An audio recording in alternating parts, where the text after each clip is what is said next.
Hello, and thank you for listening to the New Music Alliance Radio Hour. This is our New Year's special, curated by the amazing Mistress Miriam, and I am Mark Ramone. And you just heard Stephanie J. Block with Holding to the Ground, a tune by William Finn. We had Christopher Haynes with Monster, and we started off with StompBoxTrio Way Down in the Hole. Let's go to Stephanie J. Block Holding to the Ground off of Falsettos in 2016. Yes. Falsettos is one of my favorite musicals ever, and it was written by William Finn. I saw the original production on Broadway. This was the most recent revival, which I wish I had seen, but I was living in the Valley at the time. And the musical is beautiful. It's about a family, and it is a musical about AIDS and the AIDS crisis.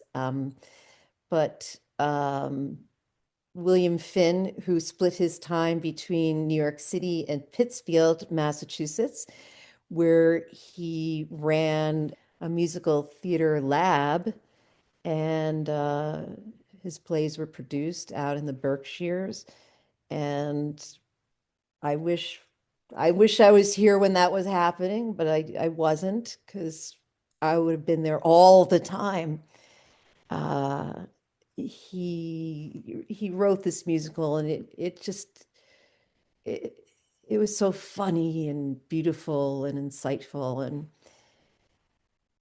the the plot is about a family, and there's a husband and wife, and the husband comes out of the closet and leaves his wife for another man, and they have a child, and the child goes to a psychiatrist, and the wife falls in love with the psychiatrist, and they end up together. Oh And then my. the lesbians from next door, and one is a doctor who is treating patients with AIDS, and her partner is the chef who does nouvelle bar mitzvah cuisine. It's You can just see how funny and painful and just where all of this goes. And this song is the wife sings it, and just about how complicated life is, and you can't write off things that happen in your life just because you don't like them, that everyone who comes into your life is part of your life. Uh, Hmm. it's a beautiful song. We've lost one of the great musical theater writers, William Finn. He won the Tony for this. Very cool. I'm glad you explained it to me now, and it kind of makes sense because I was trying to follow the lyrics and I wasn't sure what was going on, but now it makes sense. Now it makes sense. It's a very small cast. And I mean, you go from laughing to crying and laughing. It's a beautiful, beautiful musical. Mm. And Christopher Haynes with Monster out of Northampton, Massachusetts. Chris wrote this song for me to sing. Um, Wow. yes, he did. He And thinks you're a monster?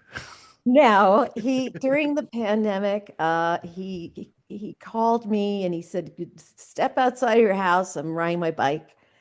He said, I said, okay. And like 2 minutes later, he pulled up in front of my house. He said, as I was riding my bike, I wrote a song for you to sing.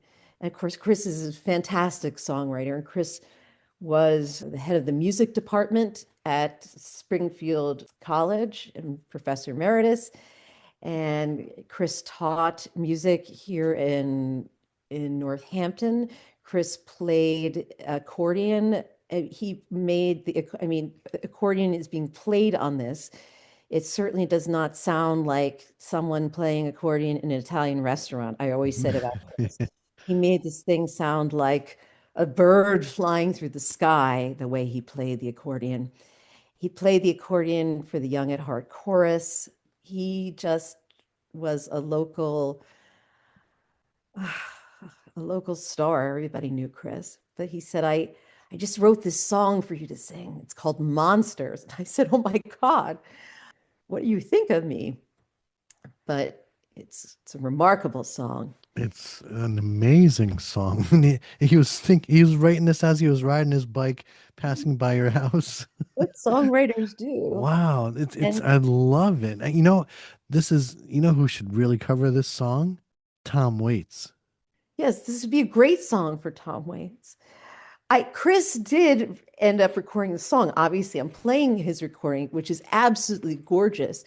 The way the Mistress Miriam show, the way we did the song was very, very different. Chris did this very haunting sort of recording. It's absolutely gorgeous. And he recorded the album, which you must listen to the entire album, is called Chris Haynes in 3. And all of the songs off the album are in 3/4 time. And the song, his whole mind was in 3/4 time at the time because he was recording the album. So I'm glad that he recorded this on the album. It's just beautiful. And I couldn't help but play this particular song. He touched so many people's lives here. His death was very impactful to many, many people.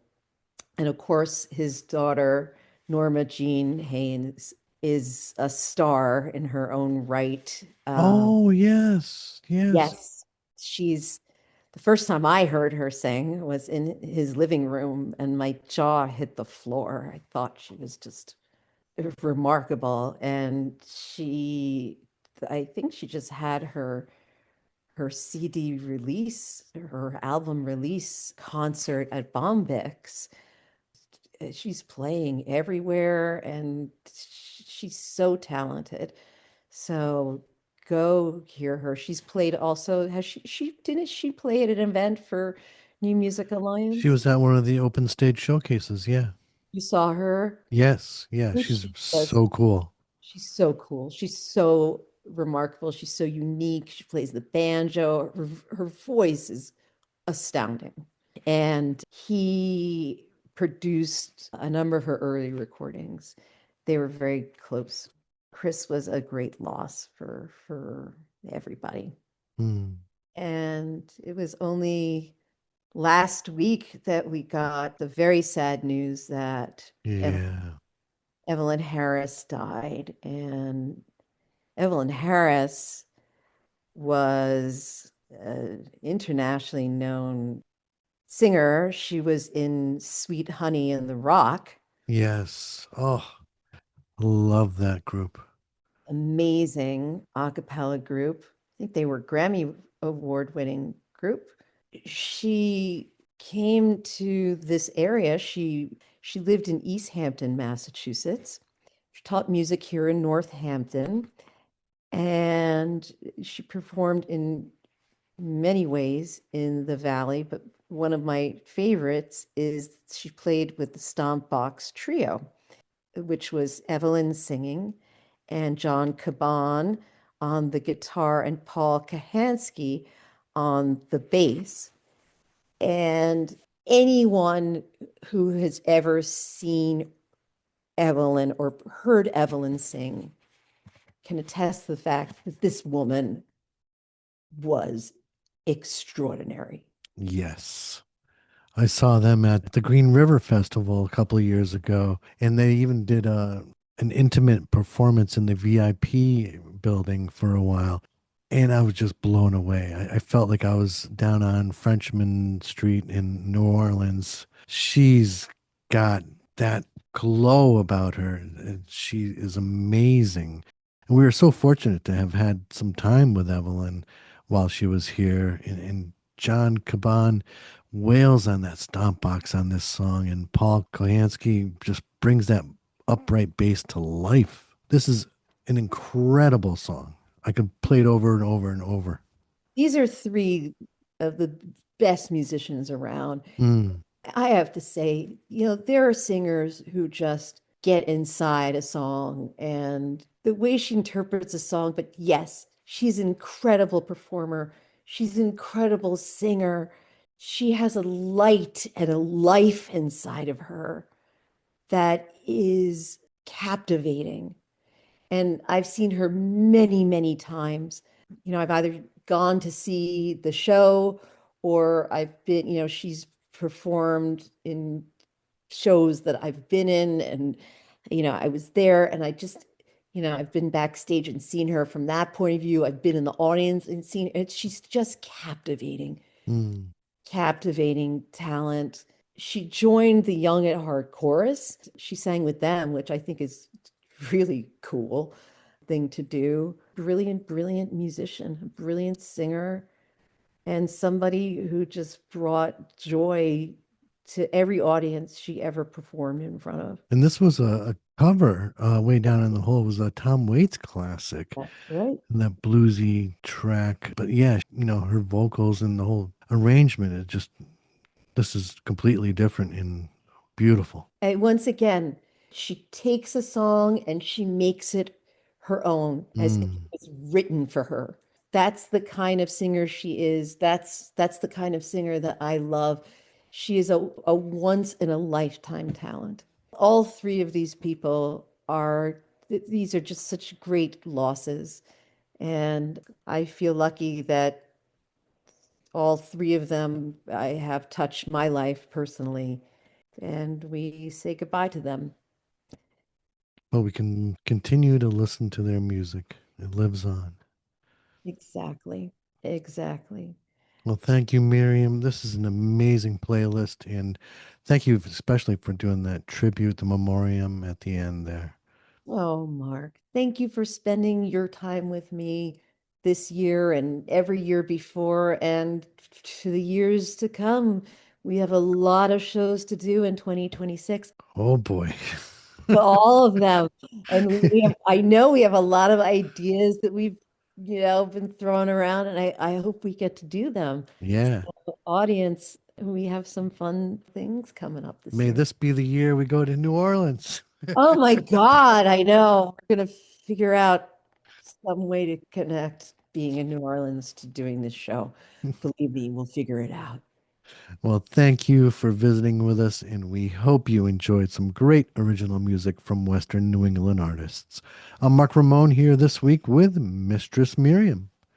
The New Music Alliance Radio Hour is brought to you by the New Music Alliance, a 501c3 nonprofit whose mission is to assist and advance the careers of talented, creative local musicians who write original music, and to promote the extended Western New England area as a destination for original music writing, production, and performances.